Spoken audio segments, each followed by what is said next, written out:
الحمد لله وحده والصلاة والسلام على من لا نبي بعده اما بعد فاعوذ باللہ من الشیطان الرجیم بسم اللہ الرحمن الرحیم۔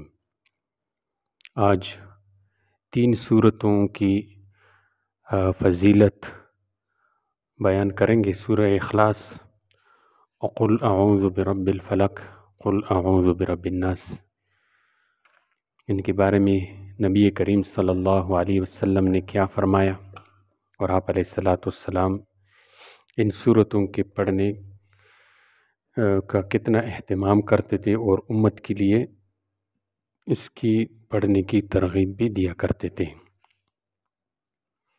مسلم شریف کی روایت ہے، رسول کریم صلی اللہ علیہ وسلم نے فرمایا، اَيُعْجِزُ أَحَدُكُمْ أَن يَقْرَأَ فِي لَيْلَةٍ ثُلُثَ الْقُرْآنِ قالوا وكيف يقرأ ثلث القرآن قال قل هو الله أحد تعدل ثلث القرآن۔ نبی کریم صلی اللہ علیہ وسلم نے فرمایا، کیا تم میں سے کوئی شخص ایک رات میں تہائی قرآن پڑھنے سے عاجز ہے کہ وہ اس کو ہی نہیں پڑھ سکتا؟ صحابہ نے عرض کیا کہ تہائی قرآن کیسے پڑھا جائے؟ آپ صلی اللہ علیہ وسلم نے فرمایا، قل هو اللہ احد تہائی قرآن کے برابر ہے، یعنی جس شخص نے رات میں یہ سورت پڑھ لی گویا اس نے تہائی قرآن پڑھ لیا۔ اسی طرح ایک اور روایت میں ہے، یہ بھی حضرت انس رضی اللہ تعالیٰ عنہ کی ان سے جو ہے روایت ہے، ترمذی شریف کی حدیث ہے، ان رجلا قال یا رسول اللہ انی احب هذه السورة قل هو اللہ احد قال ان حبک ایاها ادخلک الجنہ۔ ایک شخص نے عرض کیا، یا رسول اللہ میں اس سورت یعنی قل هو اللہ احد کو دوست رکھتا ہوں، یعنی اسے اکثر پڑھتا رہتا ہوں۔ آپ صلی اللہ علیہ وسلم نے فرمایا، اس سورت سے تمہاری دوستی تمہیں جنت میں داخل کرے گی۔ اسی طرح سورت فلق اور ناس کے بارے میں آپ صلی اللہ علیہ وسلم نے فرمایا، الم ترى آیات انزلت اللیلۃ لم یر مثلہن قط قل اعوذ برب الفلق وقل اعوذ برب الناس۔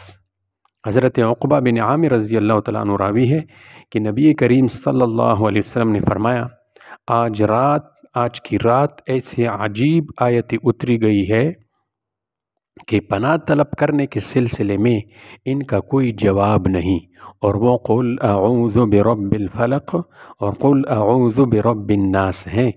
مسلم شریف کی روایت ہے، صحیح حدیث ہے۔